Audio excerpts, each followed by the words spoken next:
Hello, everybody, and welcome to On the Flank, episode number 25, the proclaimed greatest episode of all time. My name is John George, alongside Joe Kirkpatrick. Say hello, Joe.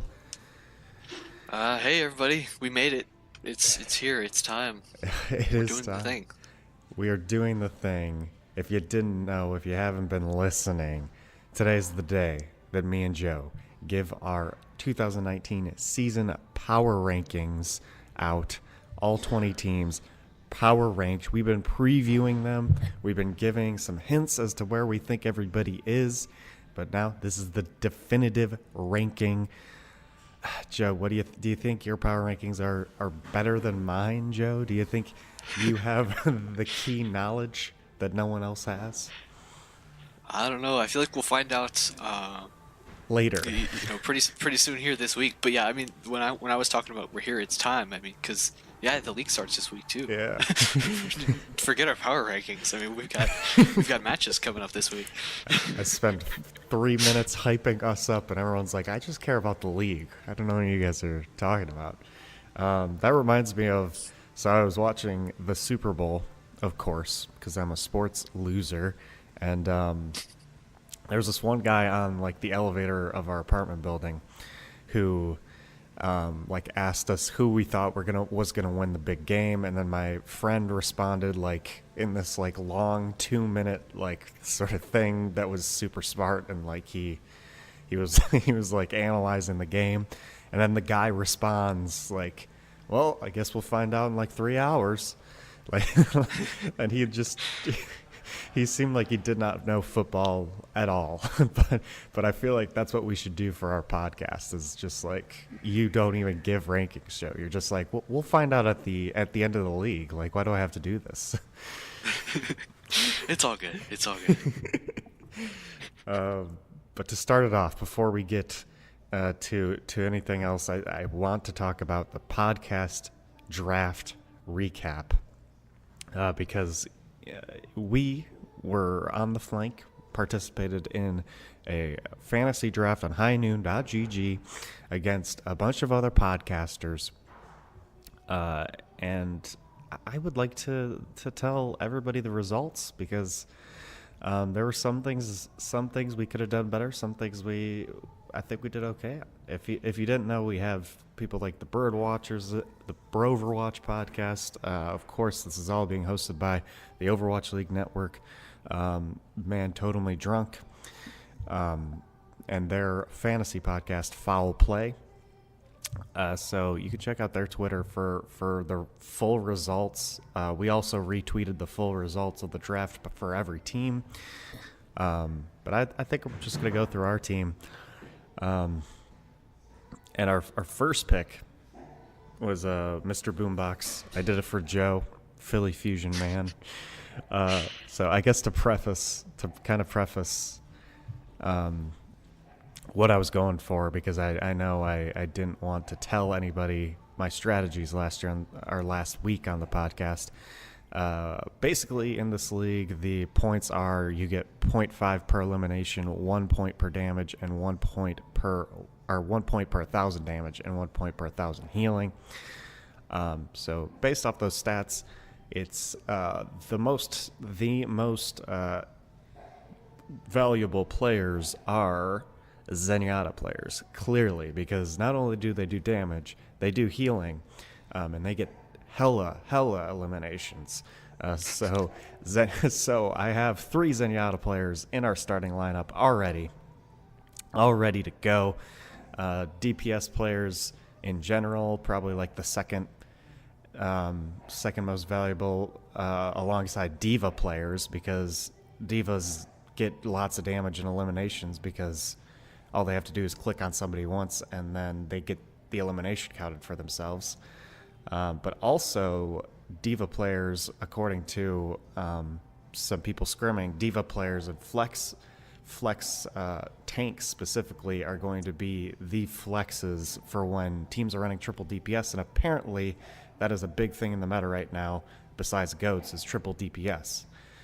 So that Diva players are going to be a huge a huge thing to pick up in this league as well. And then just in general, you want players who are going to be playing the most time, because there are things like healing and damage that you're just going to automatically get the longer you're in the game. So overall, I was really just trying to pick people who I know were going to be like in the game almost 100% of the time. I think Boombox is one of those people. So I took him first. And he's also a Zenyatta player. I took Fleta second. So we had the last pick. So we had in the snake draft, I had the last pick of the first round and then the first pick of the second round. So technically I could have reversed these if I really wanted to. But I took Fleta, who I also think is going to be playing 100% of the time and is one of the best DPS players you can get, and maybe the best this year, because last year it would have been Striker, but this year Striker's on San Francisco, and he has a lot of DPS companions on his team to the point where I don't think he's going to be in 100% of the time like he was on Boston. So I think Fled is a little better than Striker. I think Striker went like 4th or 5th round, which makes sense. Everyone had the same thing going. And then my next two picks were, I believe, Cool Matt and Sleepy, which are my two least favorite picks of the draft. Because I was just freaking out, and suddenly picked Sleepy, even though I completely forgot Violet existed. So that pick I do not like. Sleepy will be in, of course, the first 2 games because Violet is not playing. But I think I'm going to be going to that waiver wire and dropping Sleepy pretty quickly after that, because he's just not going to be playing that much. And then I like Cool Matt a lot. I think they'll have Spree in a little bit more than last year, probably, which is a little sad, but I think Cool Matt's a good D.Va player to pick. Then I don't have the thing in front of me, Joe, do you? Oh yeah. So after that comes Luffy and Godsby. Yeah, I think these two are what we would call a sleeper pick, which is 2 players that people aren't aren't too high on. They're kind of underrated players that people don't think are going to be that great in fantasy. I think both of these. I think Luffy is going to be fantastic because he's a Zenyatta player, and 2, he's the only Zenyatta player on his team. So 3, he's going to be playing all the time and getting damage and healing and eliminations. So Luffy, I think that's a fantastic pick for that round. And then everyone knows my love for Godsby. And overall, the Hogjo Spark is getting so much hype right now. So I think that's a great pick. Then what? Then Hotba and Color Hex are the next 2. Hotba, I think Hotba might be a better pick than Cool Matt because Hotba is the only flex tank on Guangzhou, right? Yeah. So. Sounds right. So, he's really going to be in all the time. I mean, if you guys could see a pattern here, it doesn't matter how good you are, only if you're in all the time. And then Color Hex I picked him for the same reason. He is one of the 2 DPS on the Boston Uprising, so he is going to be in all the time once he's not banned for 2 games, of course. Yeah, there's that. Then who? Then Stitch and Super. Stitch and Super. So these are both. Once we get to the later rounds, those players aren't on the board anymore, really. So I picked Stitch, who's a Vancouver DPS. I don't think he is going to be in all the time. I think Vancouver has more of a DPS lineup. They switch out. But I think he's still a good DPS player, so I chose him. And then Super, same with him. I mean, everyone on San Francisco, it's a 12-man roster. Super was obviously very important last year, but I don't think he's as important this year. And most people have him as the backup. So I just have him there in case he does come out on top. Kind of. This is where I should have picked Sleepy too, honestly. And then you were trying to come up with your last 2, And so your idea was well, Dante and IDK. And I don't know. Yeah. Yeah, I went Dante for like the same reason as Super. I don't know. I just wanted like someone who might show up, and then IDK probably one of the least valuable picks as like a main support, but IDK is supposed to be one of the best main supports this year. So I just took him just in case because there's like no, at this point there's no more like starting Zenyatta's on the board, and I needed another support specifically for when Sleepy drops dead and Violet takes over. So, There you go. yep. Overall, I'm pretty satisfied. Do you? I mean, Joe, you haven't even got to talk about it. This is your team too. What do you think of it? It's true. But you know, it's I think definitely going to be helpful for, like you said, sort of play in the numbers here as the fantasy gets started. Um, and you know, a good mix of you know, so old talent and new talent, um, and teams that are going to be able to do well that we don't know or we wouldn't expect necessarily. So yeah, it's interesting to watch. I know we're playing what the Blazing Eddies team like 3 games in a row or something. Yeah, this is the other. Okay, So there are a bunch of things I think High Noon needs to work on, and why I understand it might take a little bit of time, but when you just completely randomly generate a schedule, like that's just kind of that feels kind of lazy, um, because now we played Blazing Eddy the first 3 weeks in a row, and it's just obviously there could be the unfair thing. It's like the roll of the dice. What if Blazing Eddy is the best team in the league and we're the second best team in the league and we keep losing to them? We're 0-3, just because we've been playing Blazing Eddy every week. That would feel real bad. So that's, I mean, obviously it's the first year. I can't complain that much, but there's some things about High Noon that I think they could fix up a little bit. But yeah, that's all I got for fantasy. Joe, are you super excited that I picked Boombox for you in the first round? I mean, it's gonna be a good choice. I think. You know, Yeah. that's you know, we've talked about the Fusion Sport line. But yeah, Boombox is definitely going to be a mainstay of that. So yeah. Anyone else on our team that you're excited that you think could possibly be a breakout star for the on the flank champion? By the way, we're going to be champions. Podcast fantasy team. It's true. Yeah, no, maybe we've talked about Dante wants to be wants to be a big addition to Houston. Hopefully, he can also be a big addition to the on the flank team. I liked your idea with Hoppa too, because yeah, he's going to be this is a similar thing, really instrumental to Guangzhou as they get going for sure.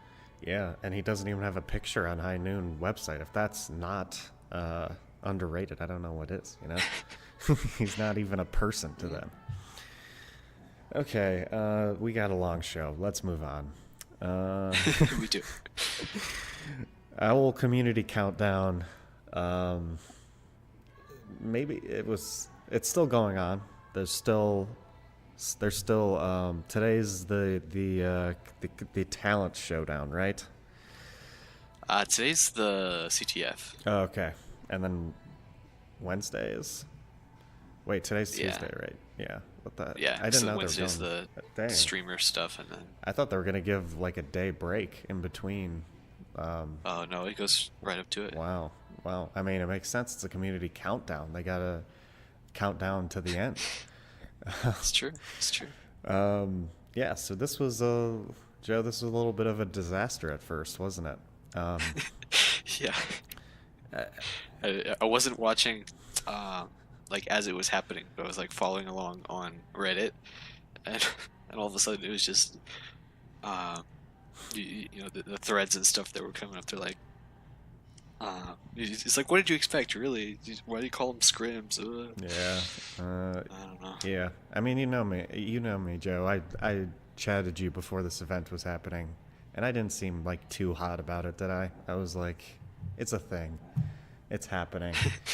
Um, I don't. We'll have to see what comes of it. Yeah, and what came of it was kind of what I expected, but I did not expect such a community freak out about it. Was what I didn't expect because I guess because my in my mind it was like this is the preseason and I don't care about it.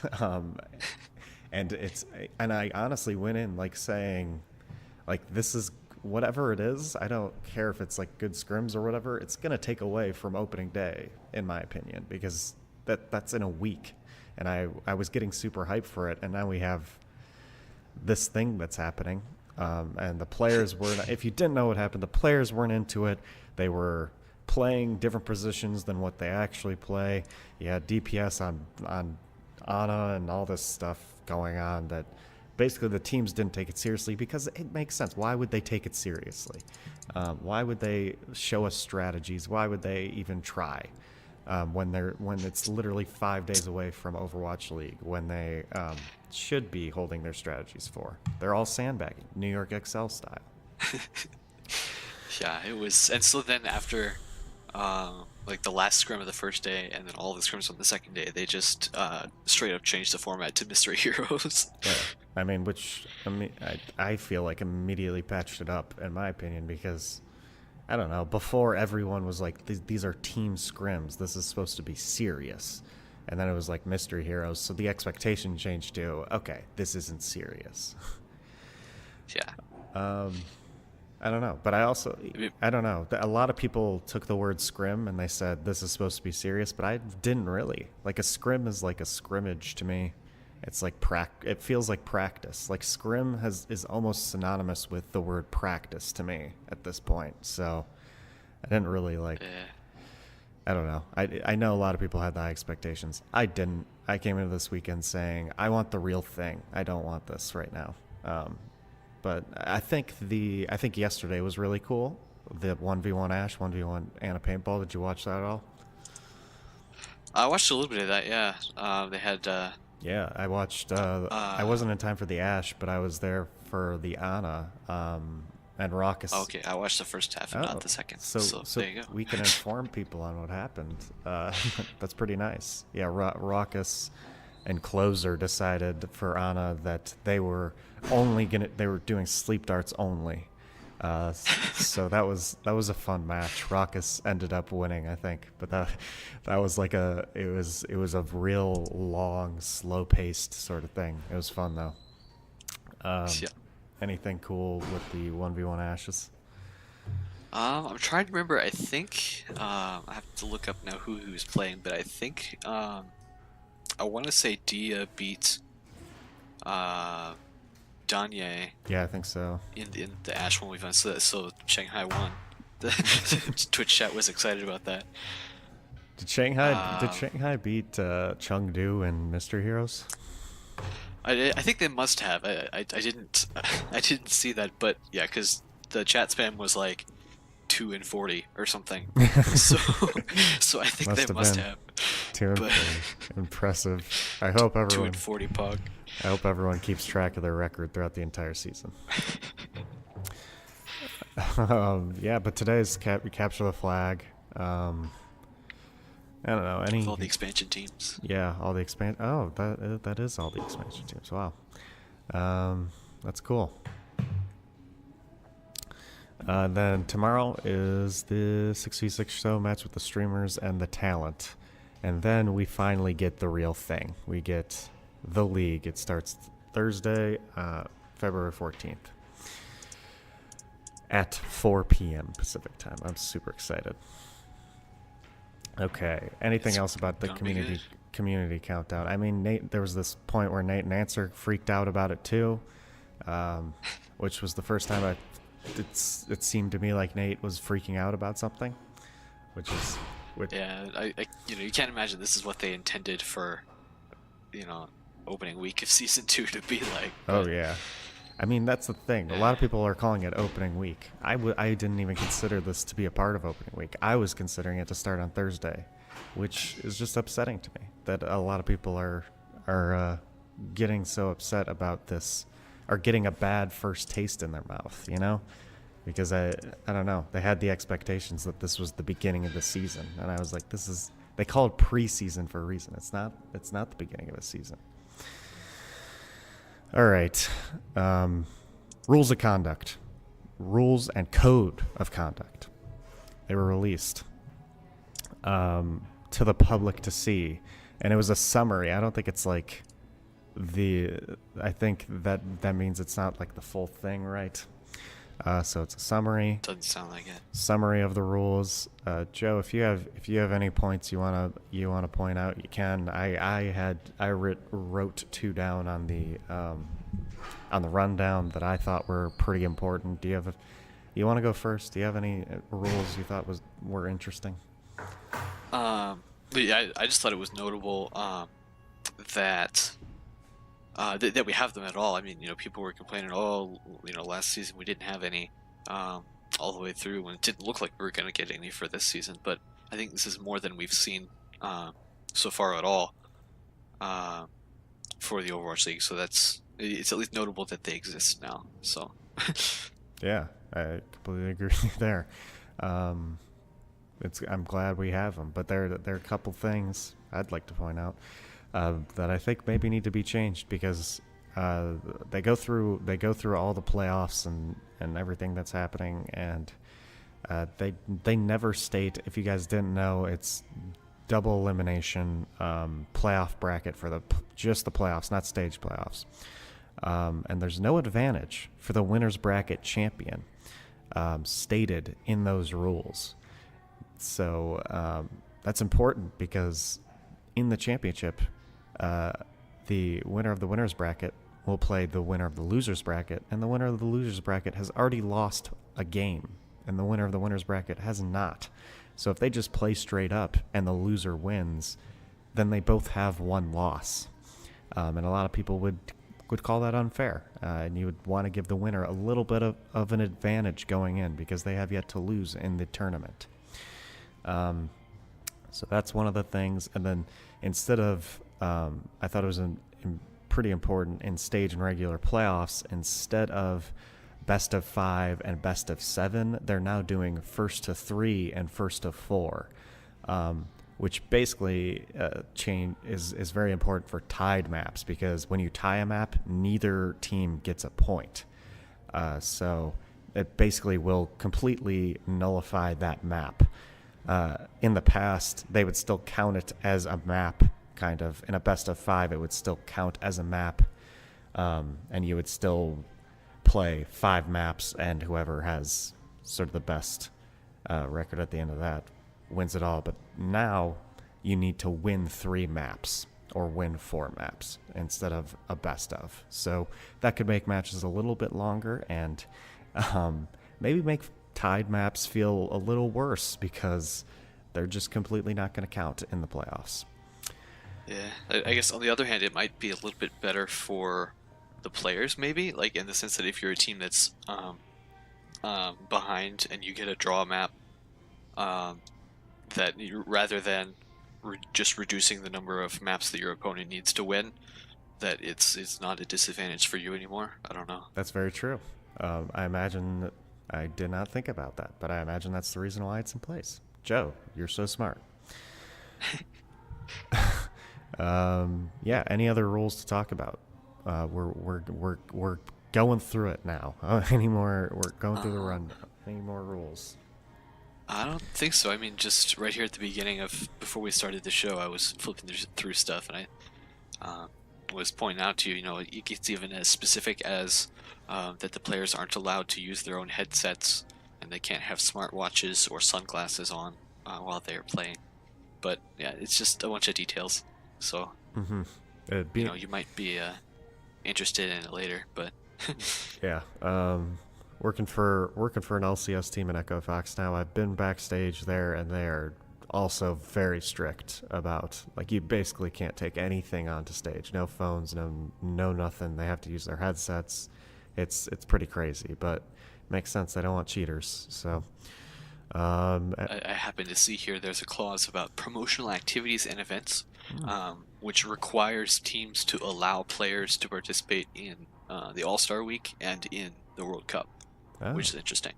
It requires the- the- players the- to play in the World Cup. It requires teams to allow players to do that. Oh, okay. That the teams can't restrict it because they want to practice or something. I guess I don't know.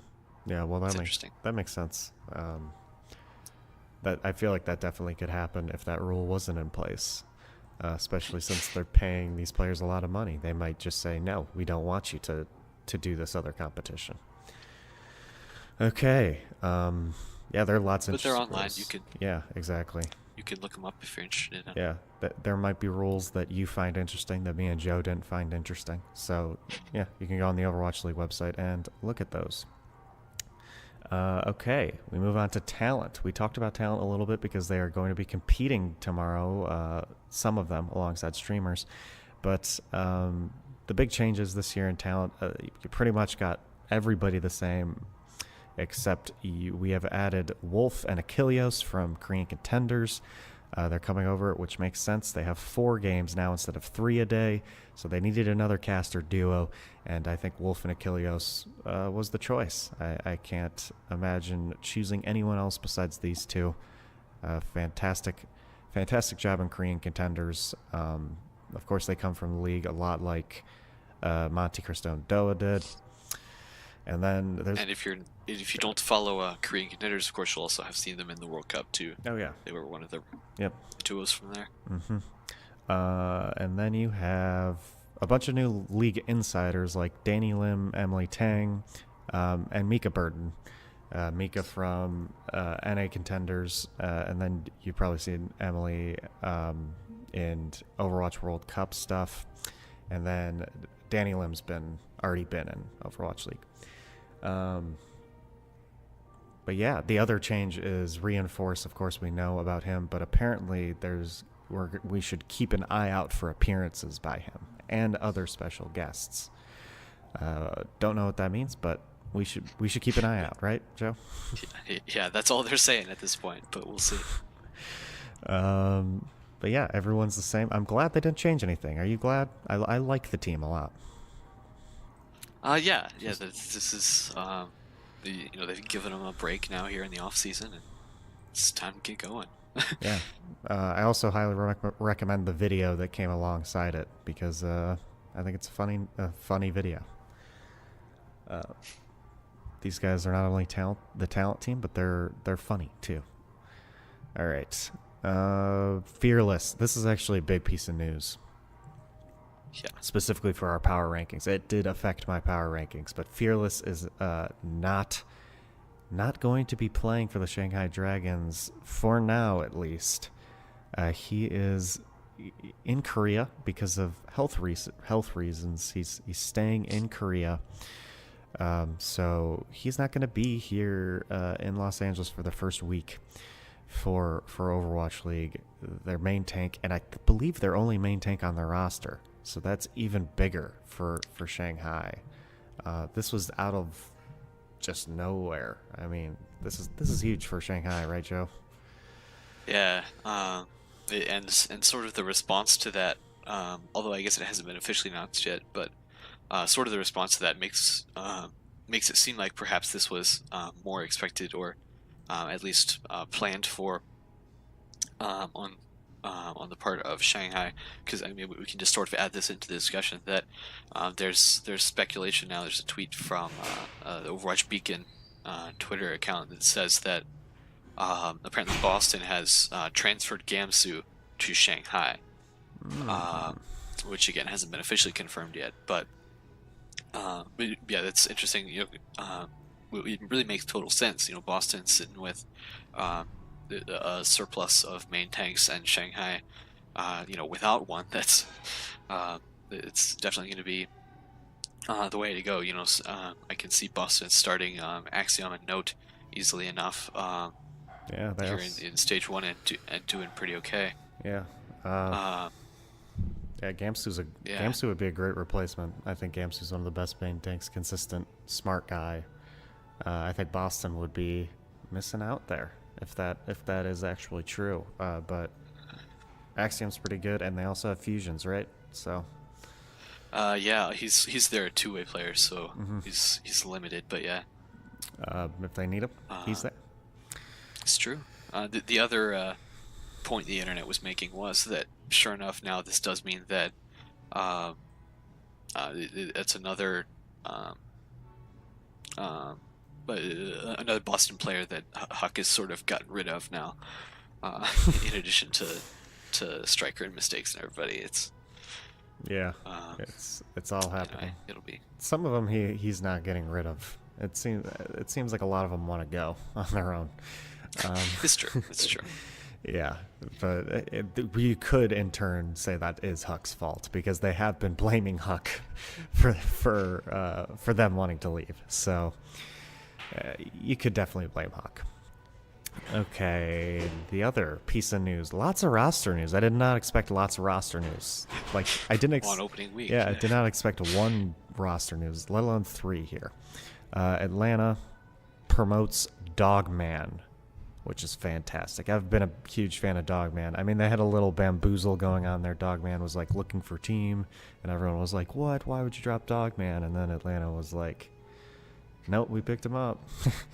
Like a day later. So that's fantastic. Dogman, he's a great leader. He's a great player, and he's been in the scene for a very long time. I don't know how much this improves the Atlanta roster, but honestly, maybe a little bit of a bump in my power ranks because of it. I don't know. That's an impressive pickup in my mind, and I'm a huge fan of Dogman. Yeah, he's got a big history and all that. So what do we get? Yeah, history, which includes him promising he would have a bowl cut in Overwatch League. So I don't know when that is coming. He actually tweeted that if his hair gets long enough, he'll do it. But he just got a haircut recently. So Sure. That's what they all say. that is exactly what they all say. Joe, I think we finally made it to power rankings. We're down. I think so. We're down the rundown. We're here at our power rankings. So how me and Joe wanted to do it was, of course, we've spent most of this time not doing power rankings. So I fully expect you guys to know that we're just gonna quickly run down our lists and then talk about our differences and maybe argue a little bit, maybe get angry at each other. We'll see. I don't expect it, but And that's because, of course, we already have done full team breakdowns for the last 10 weeks. So if you want to hear us talking about any of the teams and what we think in depth, you can go back to our old podcasts and find the team you want to hear us talking about. But yeah, we'll talk about the teams a little bit, the teams we have differences on. So Joe, you want to start off by going down your list? I mean, you got to go countdown style, right? You need to hype the viewers up. You can't start out with number one, or else people just tune out because they're like, I don't care about all this, you know? So you start with 20. It's true. So I'll do this sort of by chunks, because that's one of the ways I actually do you want sort to of did a power ranking. Want to do like a Several tier list type thing too? Yeah, I'll try to do that as I go. But yeah, making this, I tried to rank them a couple different ways with like a couple different styles, and then sort of combined it. But yeah, so starting 20 through 18, I think my bottom three teams were, we've been pretty clear enough on that.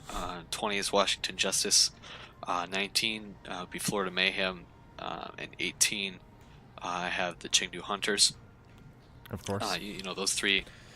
What? Of course. Yeah, of course. Yeah, those three. Those are the teams that we had the sort of the least interest in as we went through. My next chunk goes from like 17 to 13 maybe, and I think this was actually the hardest section of the power rankings for me to actually put in numbers. But at least what I have here, I have Toronto Defiance at 17, Guangzhou Charge at 16, Boston Uprising at 15, Atlanta at 14, and Houston Outlaws at 13. Which again is pretty difficult. Lots of those teams sort of in similar positions about that they're they definitely have the strength that they need, but it's just a matter of making sure that they can execute all these things that they have to think about. Sort of the next chunk we're looking at is like 12 through 8 probably. So again, 13 was Houston. Right above them, number 12 is Seoul Dynasty, followed by 11 Shanghai Dragons. Didn't quite break the top 10 for me, but and number 10 Hangzhou Spark, number 9 San Francisco Shock, and number 8 Paris Eternal. I've talked about before that I think this is an underrated squad. To a certain extent, you mentioned that they were talking about that a little bit on Oversight also recently, but yeah, Paris Eternal, there's sitting at number 8 right there on the bubble for playoffs. Assuming this is the way things go down. And then so going from number 7, then I have LA Valiant at 7, Vancouver Titans at 6. That's my highest rated expansion team at position 6. Dallas Fuel in 5th, LA Gladiators as number 4, Philly Fusion number 3, London Spitfire number 2, and New York Excelsior at number 1. And some of those higher ranking ones probably aren't too surprising. Other than I guess Dallas Fuel is really up there. I like lots of the changes that have been done to that roster. Yeah. And so we'll have to see exactly where that comes in for sure. But Yeah. But yeah, that's my 20. There's your 20. Let's get to my 20 now, and then we can compare, right, Joe? All right. Yeah, let's do it. My bottom 3 are very similar to yours. I think there's a little change in there, but my number 20 is Washington Justice, same as you. Then 19 I have Chengdu, and 18 I have Florida. So we just switched those around a little bit. 17 Atlanta Reign, 16 Toronto Defiant, 15 Paris Eternal. So Paris already very far behind in comparison to your power rankings. You had them at 8. I had them 15. Guangzhou Charge at 14. Houston Outlaws at 13. So those are the teams I don't think will make it into that wild card bracket. I think once you get to 17, you're on a different level, kind of. I have Atlanta Reign at the bottom of this little tier I got going on here, but I think Atlanta Reign could be anywhere 13 to 17. Honestly, I think any of these teams could interchange at the drop of a dime. Yeah. Then we make it into we'll do 12 through 9, which is the outside of the top 8 sort of wild card teams. Number 12 I have Boston Uprising, number 11 I have Shanghai Dragons, number 10 I have the Seoul Dynasty, and number 9 I have the Dallas Fuel. So I have Boston just barely making it into that wild card tournament, which is a lot better than most people have them. And then Dallas was also a little different from you. I'm also impressed by the changes, but I'm not too impressed. Now we make it into the top 8. We got the LA Valiant at 8, Hangzhou Spark at 7, Vancouver Titans at 6, the Fusion at 5, the San Francisco Shock at 4. And then my top 3 is number 3 is the Gladiators, number 2 is Excelsior, and number 1 is Spitfire. All right, Joe, we differed. We differed around here. Why don't we start at the bottom with, we could talk about Atlanta Reign, because we did just talk about him with Dogman, and why I have him at 17 and why you have him at 14. Yeah, it's for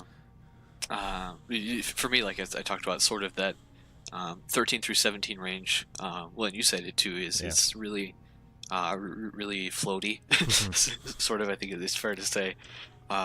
Just with lots of these teams that are like, hopefully going to see lots of parity there. Yeah, so I guess obviously I made this before we knew about Dogman. I'm sure that's a boon to the roster for sure. And I don't know. I think this is certainly in the eyes of the community and stuff that this is one of the teams that has a potential to do better-ish. I think this is. This is I think 4th out of the 8 expansion teams in my power rankings. So it's like there's definitely still a middle of the pack sort of expansion team. But yeah, I don't know. And in my eyes, my thoughts. I think I made this before Dogman too. I think they could easily interchange with Toronto. Paris or Guangzhou here. I think they have the talent. Apparently, in scrims, DeFran is popping off. Uh, Overall, not too impressed by the Atlanta team, but I think it's hard to judge these expansion teams, especially Guangzhou, Paris, Toronto, Atlanta, because I think they all have the potential to be pretty good and have some big names, but it's hard to say that they're going to be better than the teams I have above them. So I don't think we actually, even though we have a number difference, it's not too big of a difference on Atlanta Reign. I think we both have the same-ish opinion on them. And then Paris Eternal is a huge difference. You have them at 8 in the playoffs. I have them at 15. And after listening to Oversight, I do think Paris maybe. I still think my opinion on Paris is like around the same-ish as to when I made these rankings, which was Saturday, and today's Tuesday. I still think they're around like the same-ish area. I think Paris. I don't know. I think Paris obviously can be good in Goats meta, which is what they talked about a lot yesterday. What Cruz talked about, because Europe is like the originator of Goats, basically, which makes complete sense. But I honestly think we're going away from Goats. I know most people are saying like it's still 60% Goats, but I think that's just a sign. I think it gets less and less as people discover other comps here, and I don't think Paris is as strong at anything besides Goats. So even if Goats persists through stage 1, I don't think it persists through the other 3 stages. So I think Paris might do a little poorly this year. Honestly, I could see them not being up to snub. Yeah, I've got a couple optimistic picks on my power rankings. I think this is one, and we'll get to it. But Dallas Fuel, I think, is the other. But I am optimistic about this roster. You know, we talked about. I really like Student Shadowburn on DPS. And the more we get into compositions that actually do require DPS heroes, I think they're going to be finding more and more success. But yeah, in general, it is a confidence thing. It's sort of a personal choice for me, but I really want to see this roster do well, and I think they have really the potential to do well, and whether wherever that falls, we'll have to see. But as far as I don't know, I think they're I have them. I think second best expansion team, yeah, behind Vancouver, which I think is probably fair. But yeah, it's just a matter of seeing where they can step into like the framework of the existing like season 1 teams also. Mm-hmm. Yeah, we'll see. I think Paris. I think the ceiling's pretty high for Paris, honestly, especially with their low expectations. I think they can easily overcome our low expectations, especially because, I mean, I have them at 15, and this is a bunch of talented people, That's pretty low for all that talent, it feels like. But honestly, I feel like there's a lot of talent in the Overwatch League, a lot of pre-existing talent, and I don't know if it was Cruz. I think Cruz yesterday on Oversight was saying that all the expansion teams are going to do a lot better than you guys think, and I think that's just based off scrim results. I don't think a lot of these players have been on a big stage before, like the Overwatch League. I don't think they know what it's like to play live on that stage. So I think it might be a little rougher than he thinks for the expansion teams at first. Even if their talent is up to snub with those teams. Those teams have experience of actually being on this big stage and knowing what it's like. All right. Boston Uprising is my optimistic pick, according to you. You have them at 15. I have them at 12, which is actually a pretty big difference because 12 gets you into the wild card tournament, right? That's true. I don't know. I just think a lot of people have Boston like almost last in their power rankings, but I think that everyone forgets Huck's like insane recruiting talent from last season, where he recruited Dreamcasper and Mistakes and all these like really good DPS players who nobody thought was going to be as good as they ended up being. Dream Casper, arguably the best American player before he unfortunately deservedly got kicked out of the league, and then mistakes at replacing him and doing a fantastic job and helping Boston Uprising go 10-0 after they lost one of their best players, if not their best player. So that's, I mean, Huck has just got an insane talent to recruit these players that are not going to cost him that much money, because I don't think they have that much money to use in the first place. But also just underrated gems. Like, everyone goes for the Koreans, and Huck's out here this year just finding a Brazilian player, finding a New Zealand player to play on his team that he thinks are going to be fantastic talent. And I think Color Hex is a really talented DPS, and Alamo is a fantastic support player. So I think people are underrating this Uprising team, and especially I think it's a mixture of them losing all their players and the management being an absolute mess over there. But just because the management's a mess doesn't mean their team can't perform super well. We saw that last year. The management was a mess, and they still made playoffs and performed super well. So, yeah, I think people are underrating this gem of a roster and Huck's ability. Yeah, it's true. You touched on some of the things I would have said about Boston. Yeah, there are definitely we're really gonna like Fusions. I think when he comes.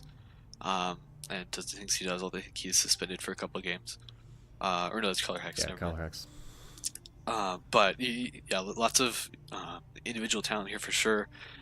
What I hope for this Boston roster's sake doesn't happen is that they have another season like season 1, by which I mean that they had a really good stage 3, but it took them quite a while to get to that point, and then all of a sudden we were left, sort of what happened to Boston, but both in a good way and a bad way. But yeah, it's I definitely in my, like you said, I put him at 15. I think definitely part of that was based on this history with the team, and also I think the other big factor of that is just that we have yet to get confirmation that this team isn't really just a meta team and a meta dependent team. I mean, like they were, coming into stage 3, and all of a sudden it was. Granted, there were other changes too, but yeah, I don't know. They have to. They still have a mandate. They have to prove themselves for me still before I'll move them up. Yeah, makes total sense. That they, and I think they're fine with being underranked. I think Huck likes being ranked last. That's his favorite, because he loves subverting expectations. Dallas Fuel, I have him at 9. You have him at 5, which is also a big difference, because 5 you automatically get into those playoffs. 9 you don't. But I think we both have Dallas Fuel at a place. I think we can both agree at a better place than they were last year, for sure. Oh, yeah. And it's kind of funny that I just talked about. I think Boston is a team that's gonna live and die by the meta, and then I have Dallas sitting at 5th. But like I said, I think this is my other sort of optimistic pick for sure. That that yes, this Dallas was a flash in the pan there at the end of season 1, but adding people like Zachary and RCK and Closer to this roster that also did lose a good chunk of talent, but I think that's going to be helpful, and I mean there are fewer and fewer, I think, niches that this team isn't going to be able to fit well. I mean, we've got 3 really solid hit scan players, plus Zachary coming off of an amazing career in NA contenders, coming now up to the big pro scene, and plus the coaching talent too. I think is significant here. Thinking about Jane and Arrow working together now, I think it's definitely going to be helpful for this team. So like I said, it's a similar sort of thing for Boston. They're definitely going to have to prove themselves, I think, to to the fans and to the league, but they um, I guess in my head they've done a little bit more of that already Oh yet yeah. than Boston has. I mean, at least you could at least you have like remnants of this roster and Arrow's coaching style in Stage 4 of last season. You haven't seen anything of this Boston's roster at all. I mean, the Dallas roster is you've seen their previous play. You've seen the direction Arrow wants to take them in, and I think that's the biggest improvement in this offseason was their coaching staff. And I think they will perform well enough to be in the top half of the league. I don't think they'll perform well enough to be into that top 8 or top 5 as you have them. I don't think they're that good. There's tons of competition. And I think they lost some talent like Siegel that they would like to have back, but I think this coaching staff carries this team because that was their biggest issue last year until Arrow came in, and I think they have one of the best coaching staffs in the league with Arrow and Jane. Honestly, they're super smart, and their coaching style is super helpful for the Fuel, obviously going forward.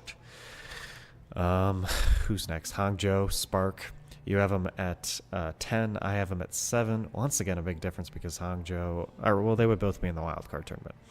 But everyone's hyping up this team. If you did watch Oversight yesterday, or from this past week, it was 3 hours of them talking about Hangzhou Spark because every single guest came on, and you could almost make a compilation of Thorin being like, "So, what team are you fancying the most this year? Who's looking really good?" Every single person answered Hangzhou Spark. So apparently they're doing very well in scrims. So I have them at 7, which after all that talk seems honestly pretty low to me because all these players have them like number 1. Like it's like no joke, like over Spitfire, over Excelsior. Like this is the best team, which is kind of crazy. Definitely after all that talk, I really would like to move them up, but I have them at 7. For now, you have them at 10. Yeah, I guess why do you have them at 10? Yeah, so it's a 10 under again teams like Paris and Vancouver, and right around like Seoul and Shanghai, because there is lots of really good individual talent here. You talk about how much you like Godspeed and IDK, Gushui also big part of this team. We know. I know Reinforce had them in his power rankings. Hangzhou sitting like number 4 or something last I checked. I know he's really confident in them as well. I think the two. I don't know if there are two, but I'll start talking about things that are working against this roster. And I think one of them is just the inexperience. That I was a little hesitant to rate these expansion teams all the way up with really solid cores that are going to have really solid returning seasons like Philly and London and LA Gladiators and New York and that sort of thing. And what's the other thing?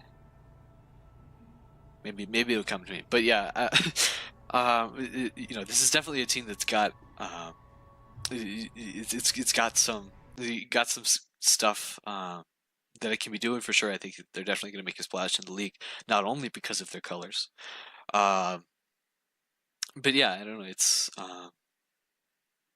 we've got them in similar numerical positions, kind of, in terms of where they might end up. But yeah, it's gonna be interesting to watch them. Yeah, I was a little hesitant to put them like top 5 or something like that for the same reasons as you. Inexperience. We haven't seen them on the big stage. They can be doing well in scrims, but that doesn't mean they're automatically going to do well on the big stage. Don't take scrim bucks into account too much here. And I don't know. I have them about 7. I do think someone like the Titans are going to do better, which we both had at 6, the same exact spot.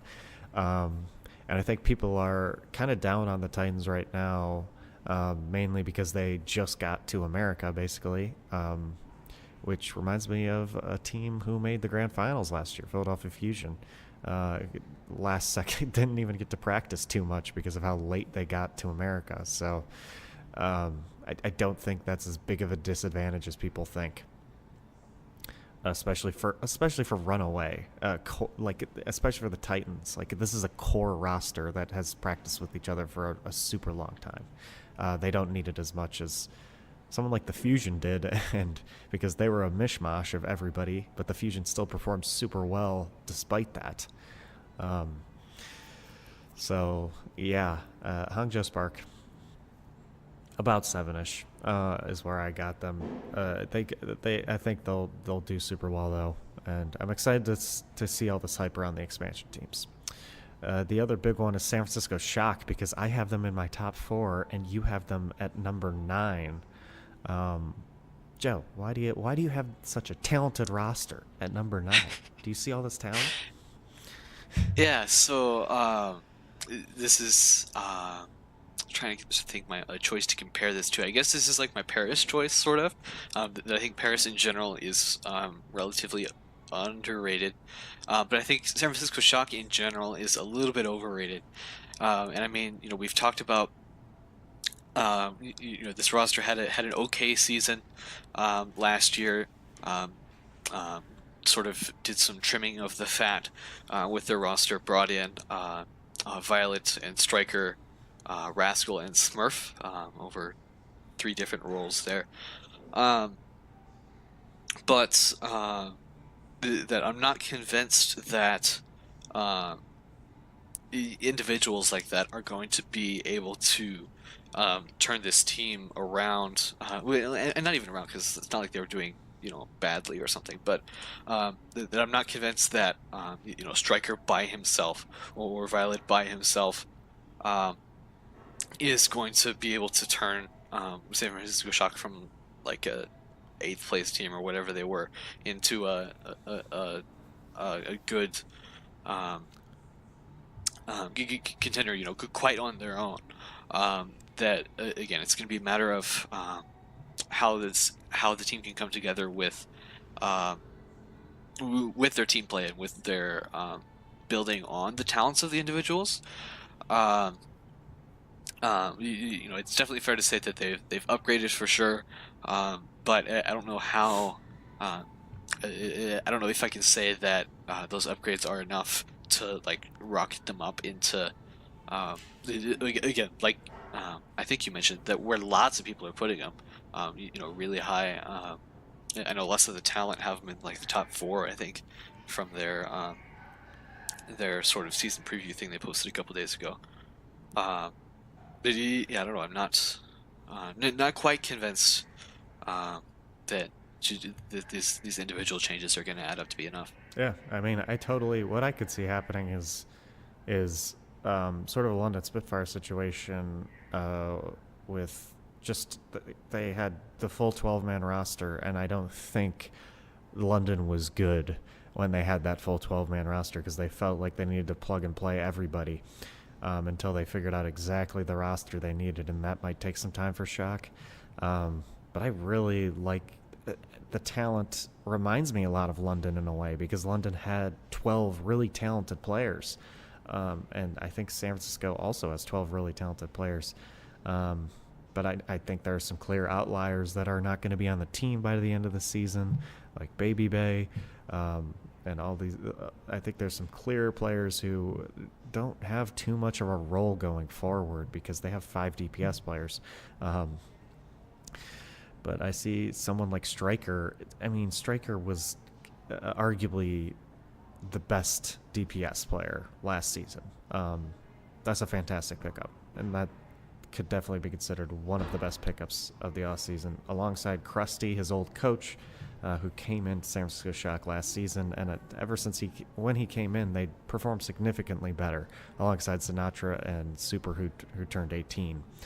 I think there's tons of talent on this roster. I think they could easily take it all home, like the London Spitfire did, if they figure out who exactly is the talent for their roster. So I agree with you. It definitely could be a little bit of a bumpy start once they're figuring things out.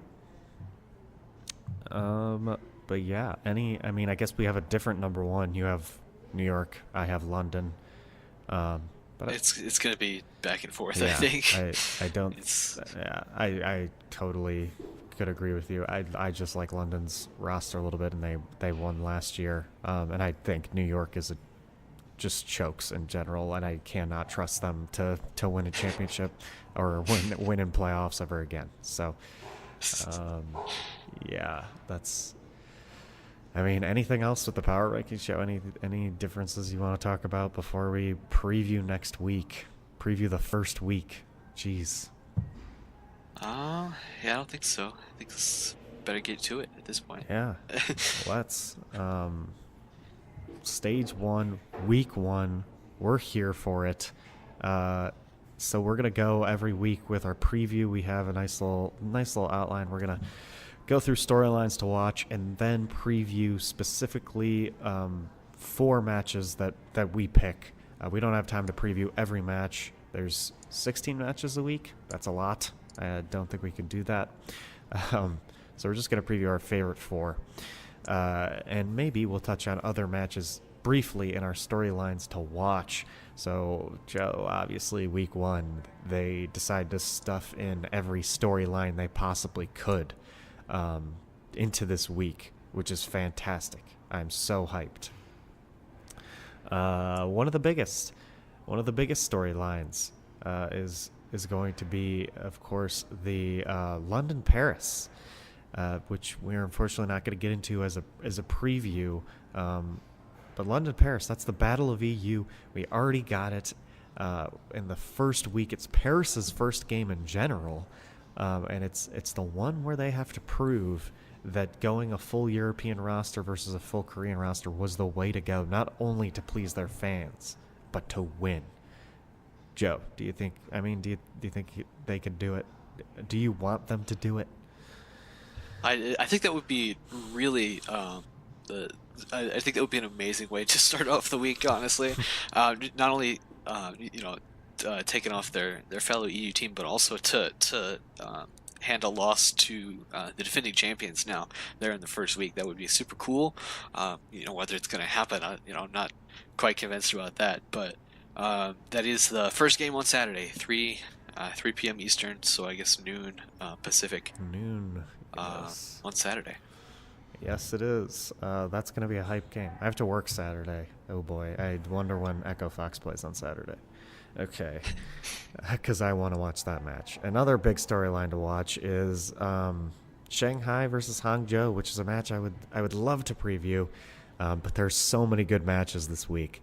But this is a huge storyline. Definitely watch this game because this is going to be the first win for a Chinese team in the history of the Overwatch League. No matter who wins, a Chinese team, China is going to win. I mean, the whole country. But this also should be a good game based off how much hype these teams are getting. It might be a little rough now because Shanghai lost Fearless. But both of these teams are supposed to be top teams this year. You excited to see those? Definitely. You excited to see those pink jerseys too because Hangzhou's home. Yeah. Well, and in fact, this is one of the I think first matches that was ever leaked to us. Actually. Oh yeah. Coming into season 1, this was like the first one we knew about for sure. But yeah, that's the 4th match on Thursday, 11:30 Eastern. So that's 8:30 p.m. Pacific on Thursday. Mm-hmm. It's a late one for you Easterners, but you better watch it because it's going to be a good one.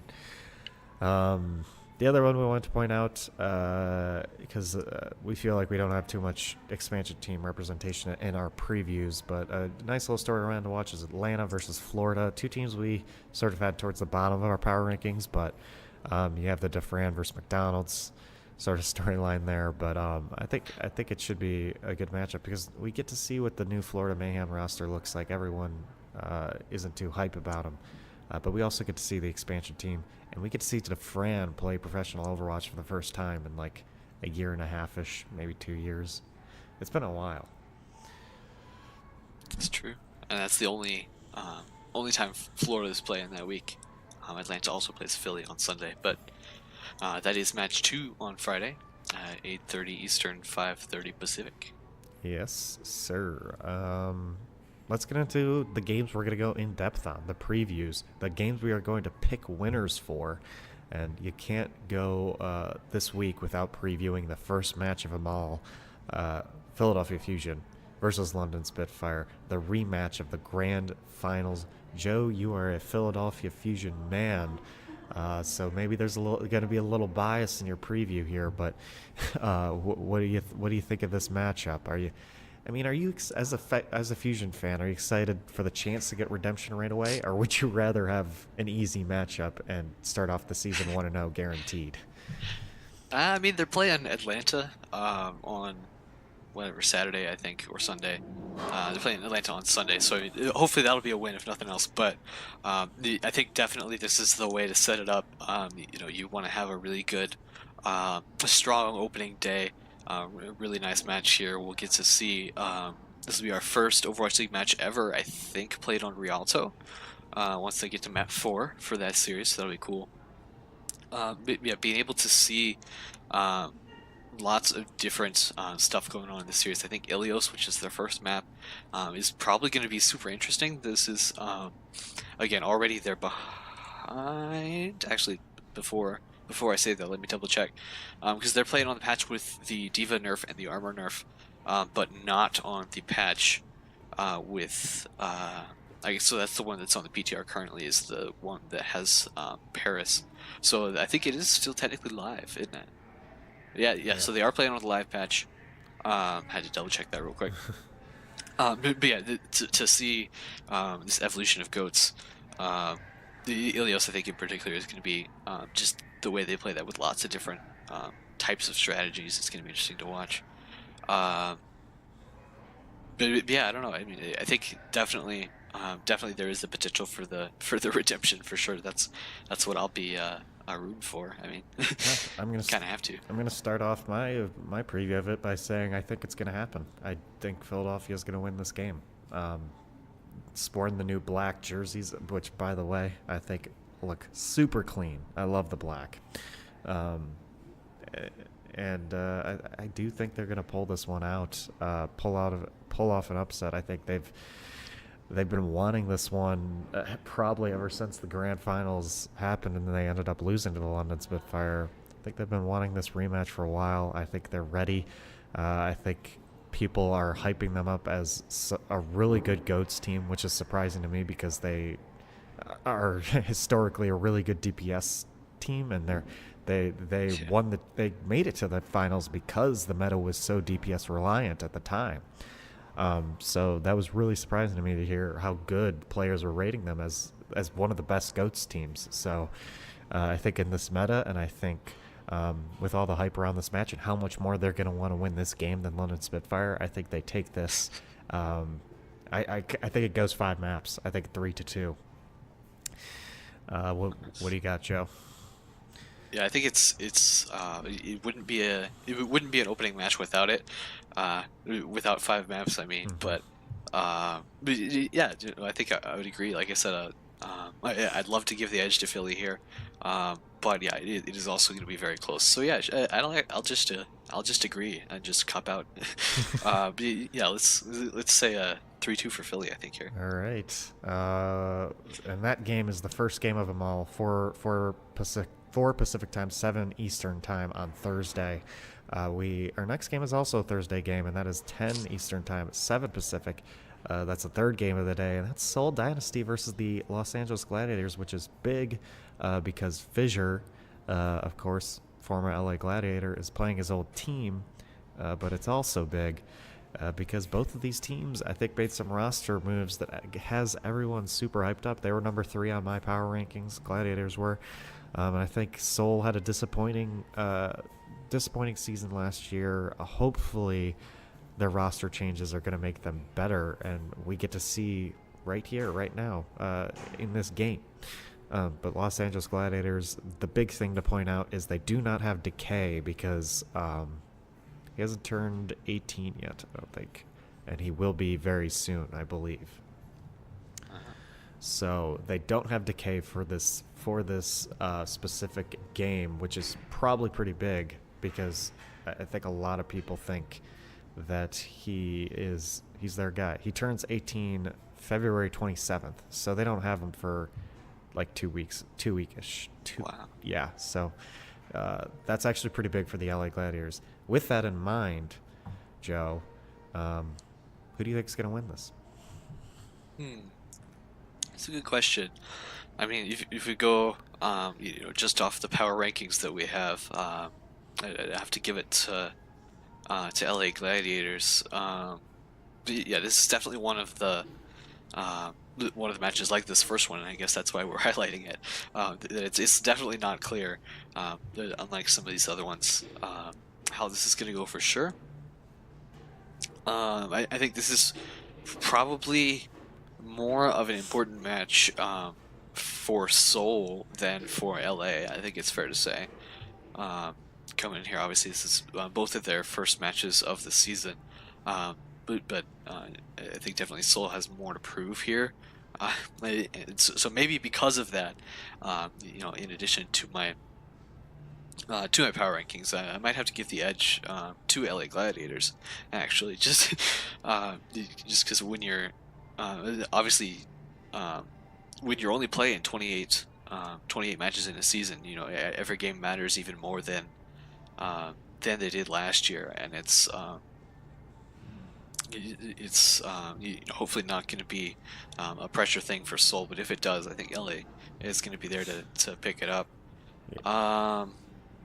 As far as score, I'd call it maybe either 3-2, potentially 3-1 for LA Gladiators. Yeah, I've got 3-1 to LA Gladiators. Even though they don't have Decay right now, I still think Hydration and Surefour are talented enough. And they had teased maybe a signing yesterday, but I have a feeling it might be a sponsorship deal. But we'll see if they also grab somebody else. I doubt it might be a DPS. Some people are speculating Mangachu, but he did just get signed by Mayhem Academy, so that would be a little bit of it would be a weird choice for him to sign with the team and then immediately go to another team. So that should be interesting to see what that is exactly. But I still have Gladiators winning just because I'm not too impressed with the Seoul changes, especially seeing them against Guangzhou on that stage. I thought they didn't look too good. Of course, it's just a show match, but I'm not too impressed by their changes. I don't think Fissure is going to perform as well as he did on the Gladiators this season. I think I've said it before on the show, but I just don't think he is. So I'm going to go 3-1 Gladiators as well, even without Decay. I think they will be fine. They also don't have Ripa, I believe, because he is suspended for like 5 games. So, I mean, that doesn't affect them too much because I imagine Big Goose and Chaz would be starting anyways. The Finnish duo. Yes, exactly. We move on. So that game's at the third game on Thursday. We move on to Friday, we have the third game on Friday, which is the Dallas Fuel versus San Francisco Shock. I think this game is super hyped because it's two sort of new look teams. San Francisco with tons of changes, with Striker on their team, and then you have Dallas Fuel with the 3 roster additions plus the addition of Jane, and overall a year where their expectations are once again super high. The fans' expectations are super high going into the season. So I think this game should be very exciting to watch. Joe, I think this might be one where we pick different teams based off our power rankings, maybe. Yeah, I was just about to say that. Yeah, I think this one, my pick is gonna have to be to vindicate myself, right? Because I ranked Dallas super high and San Francisco relatively low. So for that reason, sure, I'll be consistent. I'll pick Dallas here, but I think this is definitely going to be another close match. And obviously, that's what they're planning for this week, to have lots of really close stuff. And making for lots of exciting matches as we get going into it. But do we go 3-2? Sure, why not? Five maps, 3-2 Dallas. Okay. I'm gonna come out. So last year, Dallas, they came out. They had a super close game against Seoul. Everyone was like, "Wow, these two teams must be the best teams in the league." which is hilarious to me. But I'm gonna go out and say that Dallas gets 3-1 here by San Francisco. I think San Francisco comes out and they hashtag shock the world, and um, and they don't even make it a close one. Honestly, I think they'll look pretty dominant on some maps, specifically Kings Row. I think they bring out Sinatra, and Sinatra has apparently just been performing in scrims as the best Zarya in the world at this point. So I'll take San Francisco shock, 3-1. Um, yeah, which will be disappointed for Dallas fans, of course. I like when Dallas performs well, and I wish they would, because there's so many Dallas fans that I feel like people stop watching Overwatch League when Dallas is bad. So I would like Dallas to perform well, but I think that's the first one we split on, Joe. So I think that is a sign that it is going to be a good match, even if I say it's only going to be 4 maps, 3-1. Saturday. The last game of the day is, I believe, the first time we get to see the Vancouver Titans, the runaway squad, play. And it's against the Shanghai Dragons, who would be playing, maybe already have their first win under their belt against Hangzhou on Thursday. So this will be the second game of the week for Shanghai, the first and only for Vancouver. And that's going to be the last game of Saturday. The reason this is so important, if you haven't followed Korean Contenders, is that this is basically a Runaway versus Chengdu Panthera rematch, because Shanghai is mostly Chengdu, Vancouver is all Runaway. And we get to see these two teams face off again. I'm super excited, and it's going to be the first time we see Vancouver. Joe, do you think one team has the edge over the other right now? Yeah, and I just noticed they're playing Busan Yeah. too, because that's in the rotation. It's probably not the first time we'll see it this week, but that's cool to note, I guess. But yeah, Vancouver, Shanghai. It's the worst team from season 1, coming up against what people are saying might be the best, or at least what I said might be the best expansion team. But yeah, it's even discounting the players that they have, I think this is going to be, especially if Shanghai loses to Hangzhou on day 1, this is going to be a really important match for both teams. Vancouver making their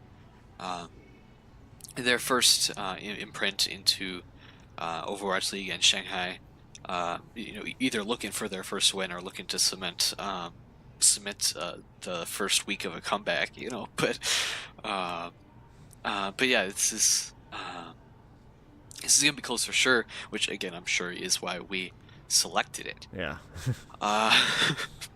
As far as which team is gonna take this, I think I'm gonna again, without all the data that we don't have, which, as we get more of a sense of how these teams actually play, it'll get, I think, easier and easier to do this. But